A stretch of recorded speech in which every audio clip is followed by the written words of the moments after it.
Shalom all. Ariel Tzadok here from the KosherTorah School. Find me online. Where else? KosherTorah.com. Hey, I want to talk to you about today's thoughts, which are 31st of May, 2019. Last night, the premiere of the 2019 Godzilla movie came out. King of the Monsters. For those of you who don't already know, I've always been a big fan of Godzilla. Since I was a kid, loved the movies. But I'm here not to talk to you about a review of a movie, but to talk to you about secret messages in the media. For those of you who like Godzilla movies, yeah, I thought this newest one, probably the best that they've made in the past 50, 60 years of making Godzilla films. Very, very good if you're a Godzilla guy. But now, I know you're sitting there asking, Rabbi, what on earth is a rabbi doing talking about Godzilla? I mean, what does it have to do with religion and stuff? Oh, really? Nice of you to ask. So, how many of you believe that Godzilla is real? No, I could say, that's ridiculous. Is it really? How many of you have ever read this strange little book called the Bible? Oh, I'm sure you've heard of it, right? Book of Job, Eob. You go look up in the later chapters about Leviathan. Now, Leviathan is described in the book of Job in a very literal and real fashion, which by the description sounds very similar to our fictional Godzilla. And I talked about this years and years ago, because even though the book of Job is a novel, it's not a historical story, it's ancient Semitic literature. But the point of mentioning the Leviathan and a second beast called the Behemoth was because these were the legends and ideas and beliefs that were in ancient days. And they were believed to be real. The great bird that is burned in its ashes and revived, that's the phoenix.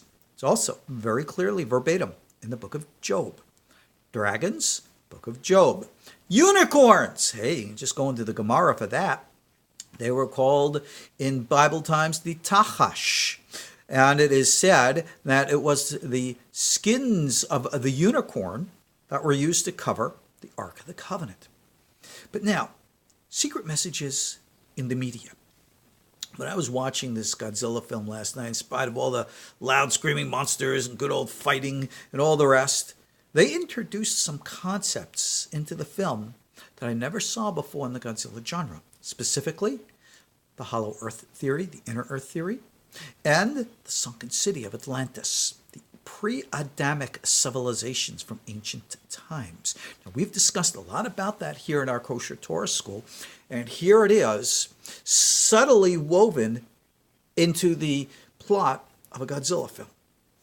Now, you go look throughout, mostly science fiction, from literature, media, television programs even, and you'll find somehow, somewhere, call it the collective consciousness, call it a conspiracy, call it whatever, don't know what it is, puts little seeds out there for our minds to absorb and to allow these thoughts to grow.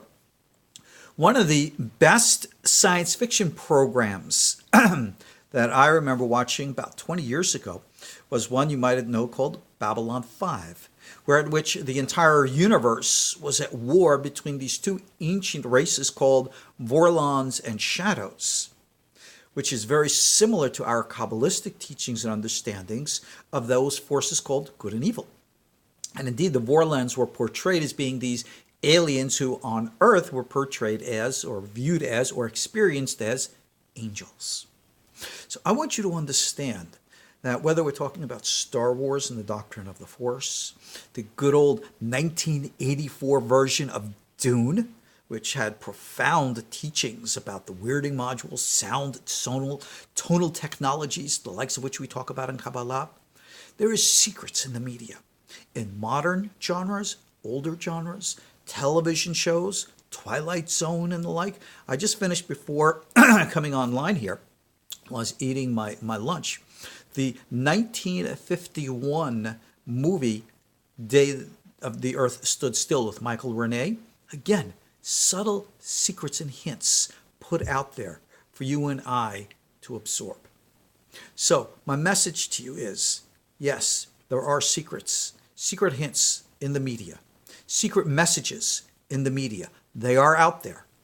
And you have to cultivate your spiritual sensitivities to become aware of these things, to sense them, to feel them, to get the message of what this is. A lot of people I know in the ancient alien crowd, you're all looking for what's called disclosure. Well, this is how disclosure is going to happen. This is how it's happening now.